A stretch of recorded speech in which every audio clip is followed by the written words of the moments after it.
লিভারপুলের বিপক্ষে করা মেসির ফ্রি কিক গোলের কথা মনে আছে নিশ্চয়, যেটা শুধু মেসির ক্যারিয়ারে সেরা ফ্রি কিকই নয়, বরং অনেকে মনে করেন সেই গোলটা চ্যাম্পিয়ন্স লিগের ইতিহাসে সেরা ফ্রি কিক।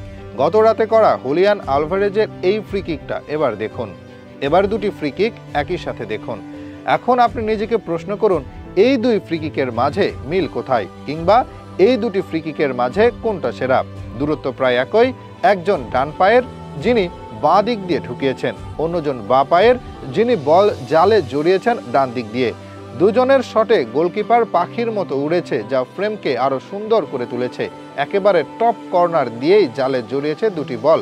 পার্থক্য হচ্ছে মেসির শট ছিল তুলনামূলক ধীর গতির, যেটা বাতাসের উপর ভর করে জড়িয়ে গেছে জালে। অন্যদিকে আলভারেজের শট ছিল গতিশীল, যেটা দ্রুত গোলে পরিণত হয়ে গেছে।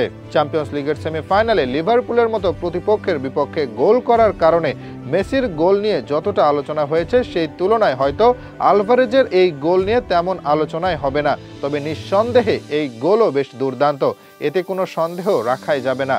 অ্যাটলেটিকো মাদ্রিদে এসে নিজের অভিষেক মৌসুমে এমন আলো ছড়াবেন তিনি, সেটা কেই বা ভেবেছিল? যেন পয়সা উসুল হয়ে যাওয়ার মতো পারফরমেন্স করছেন তিনি।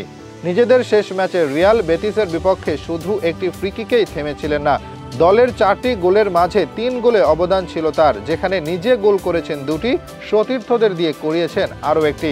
33 মিনিটে যা করেছেন তিনি, সেটার জন্য হয়তো নিজেই আক্ষেপ করবেন। রদ্রিগো ডি পলের কাছ থেকে বল পেয়ে 4 জন বেটিসের খেলোয়াড় কাটিয়ে বল নিয়ে ঢুকে যান বক্সের মাঝে। এরপর তার নেওয়া বাঁ পায়ের শট গিয়ে লাগে গোলপোস্টে। যদি গোল হয়ে যেত, তবে এটা হতো আরও বেশি দৃষ্টিনন্দন গোল। ম্যাচের 75 মিনিটে অবশ্য স্কোরশিটে আরও একবার নিজের নাম তোলেন আলভারেজ, যা দলকে এগিয়ে দেয় 3-1 গোলে। ম্যাচের অতিরিক্ত সময়ে আরও একটি গোল করে অ্যাটলেটিকো মাদ্রিদ। সেই গোলেও অবদান ছিল এই আর্জেন্টাইন নাম্বার 9-এর। আর সেই গোল করেন আরেক আর্জেন্টাইন বিশ্বকাপ জয়ী খেলোয়াড়, যার নাম অ্যাঞ্জেল কোরেয়া। আলভারেজ বল বাড়িয়ে দেন কোরেয়ার দিকে। সেখানে তিনি প্রথমে গোলকিপারকে যতটা সম্ভব লজ্জা দেওয়া যায় সেটাই করেন। গোলকিপার যে মাটিতে গড়াগড়ি খায়। এরপর তার শট পোস্টে থাকা ডিফেন্ডার থাকলেও যিনি আর আটকে দিতে পারেননি, আর তাতে করে ব্যবধান হয় 4-1। শেষ পর্যন্ত বড় এক জয় নিয়েই মাঠ ছাড়ে অ্যাটলেটিকো।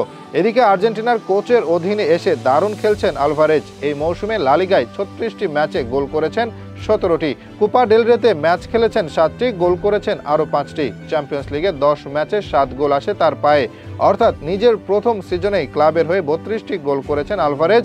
এছাড়া অ্যাসিস্ট করেছেন আরও 6টি।